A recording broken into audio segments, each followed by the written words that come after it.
தமிழ் நண்பர்கள் அனைவருக்கும் வணக்கம். அக்னிச்சிறகு சேனல் சார்பாக இந்த வீடியோவுக்கு உங்களை அன்புடன் வரவேற்பது நான் உங்கள் கௌசி. வெற்றி துளசி சீரியலுடைய இன்னைக்கு எபிசோடுக்கான ரிவ்யூ என்ன அப்படின்றத பார்க்கலாம். அதுக்கு முன்னாடி இது வரைக்கும் நம்ம சேனலை நீங்கள் சப்ஸ்கிரைப் பண்ணலைன்னா பண்ணிக்கிறங்க. கூடவே இருக்க பெல் ஐக்கானையும் கிளிக் பண்ணி அதில் ஆல் அப்படின்ற ஆப்ஷனையும் கிளிக் பண்ணிக்கிறங்க. அப்போ தான் நான் போடக்கூடிய வீடியோ உங்களுக்கு உடனுக்குடன் நோட்டிஃபிகேஷனாக வரும். எபிசோடை பொறுத்த வரைக்கும் இங்கே வெற்றி ப்ரெஸ் மீட்டில் வந்து பேசிகிட்டு இருக்காரு. முனுசாமியுடைய பொண்ணு திவ்யாவை நான் கல்யாணம் பண்ணிக்க போகிறது கிடையாது, ஏற்கனவே தனக்கு கல்யாணம் ஆயிடுச்சு அப்படின்ட்டும், மனைவி பெயர் துளசி அப்படின்ட்டும், அவங்க சாதாரண குடும்பத்தை சேர்ந்தவங்க, எங்கள் 2 பேருக்கும் ரகசிய திருமணம் நடந்து முடிஞ்சிருச்சு அப்படின்ற மாதிரி வெற்றி ப்ரெஸ் மீட்டில் சொல்லிட்டாரு. வெற்றி சொன்னதை கேட்டு ஒட்டுமொத்த குடும்பமும் செம ஷாக் ஆகிறாங்க. இதுவே ஒரு ஃப்ளாஷ் நியூஸாக வந்து டிவியில் போயிட்டுருக்கு. ஸோ இன்னொரு பக்கம் வெற்றி ஏன் இப்படி சொன்ன அப்படின்னு சொல்லிட்டு இங்கே வெற்றியுடைய அம்மா பயங்கரமாக கோவப்பட்டு வெற்றியை வந்து திட்டுறாங்க. முனுசாமியும் பார்த்தீங்கன்னா வெற்றி மேலே பயங்கரமாக கோவப்படுறாங்க. ஏதோ பொண்ணு மேலே ஆசைப்பட்டால் போனால் போதுன்னு என் பொண்ணை கல்யாணம் பண்ணி கொடுக்கலான்னு பார்த்தா இப்படி ஒரு காரியத்தை பண்ணிட்டு வந்திருக்கேன்.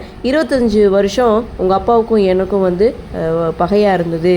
நாங்கள் முகம் கொடுத்து கூட பேசிக்கிட்டது கிடையாது, பார்த்தது கூட கிடையாது. அதெல்லாம் விட்டு என் பொண்ணுக்காக இறங்கி வந்தால் என் பொண்ணோட வாழ்க்கையை கேள்விக்குறி ஆக்கிட்டல அப்படின்ட்டும், இனிமேல் உன் வாழ்க்கையில் நடக்கிற சோகம் எல்லாத்துக்கும் பின்னாடி நான் தான் இருப்பேன் அப்படின்னு சொல்லி இங்கே பயங்கரமாக கோவப்பட்டு வெற்றியை திட்டிகிட்டு இருக்காரு. இன்னொரு பக்கம் திவ்யா பார்த்தீங்கன்னா இந்த கல்யாணம் இனிமேல் நடக்க போகிறது கிடையாதுன்னு சொல்லிட்டு தன்னுடைய அப்பா அம்மாவை கூட்டிகிட்டு அங்கேருந்து போகிறாங்க.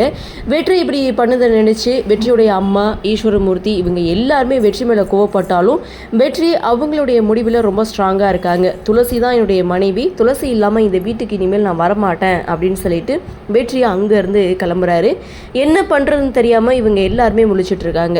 இன்னொரு பக்கம் இங்கே துளசியுடைய குடும்பத்துக்கு துளசி கழுத்தில் தாலி கட்டினது வெற்றி தான் அப்படின்னு தெரிஞ்சு எல்லாருமே ரொம்ப மனசுடைஞ்சு போயிருக்காங்க.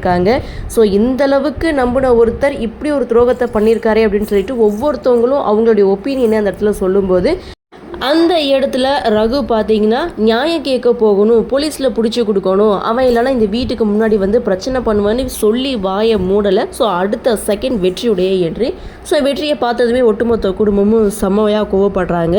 ஸோ துளசி வெற்றியை பார்த்ததுமே அங்கேருந்து எழுந்து போகிறாங்க. அந்த இடத்துல ரகு பார்த்தீங்கன்னா உன்னை யாரும் இங்கே வர சொன்னது, வீட்டை விட்டு வெளியில் போடா அப்படின்னு சொல்லி வெற்றியை வந்து துரத்தினாலும் வெற்றி எல்லாருக்கிட்டையும் மன்னிப்பு கேட்குறாங்க. தன்னுடைய காதலை துளசிக்கு புரிய வைக்க நினைக்கிறாங்க. ஆனால் துளசி அதை கேட்குற மனநிலையில் அந்த இடத்துல இல்லை. ஸோ நான் வந்து துளசியை மனசார விரும்புகிறேன், இந்த வீட்டு பொண்ணுன்னு தெரியாமல் தான் ஃபஸ்ட் டைம் அவங்கள நான் பார்த்தேன். அதுக்கப்புறம் தான் அவங்கள எனக்கு ரொம்பவே பிடிச்சி போச்சு. என் காதலை வெளிப்படுத்துறது தெரியாமல் நான் வந்து தாலியை கட்டிட்டேன்னு சொல்லி அந்த இடத்துல காலில் விழுந்து மன்னிப்பு கேட்க போனாலும் அந்த மன்னிப்பை ஏற்கிற மனநிலையில் இங்கே சிவராம் இல்லை அப்படின்ற மாதிரி சொல்லிடுறாரு. ஸோ அந்த இடத்துல வெற்றி அங்கேருந்து போக சொல்கிறாங்க. இருந்தாலும் இங்கே கேசவன் தன்னுடைய அக்காவை கல்யாணம் பண்ணதுக்காக எங்களை பழிவாங்க வந்திருக்கியான்னு ஒரு பக்கம் ரகுவரன் வெற்றியை கேள்வி கேட்க, ஸோ என்ன பண்ணுறதுன்னு ஒன்றுமே புரியல. இங்கே வெற்றியை பார்த்தீங்கன்னா வீட்டை விட்டு பிடிச்சி வெளியில் தள்ளிடுறாங்க.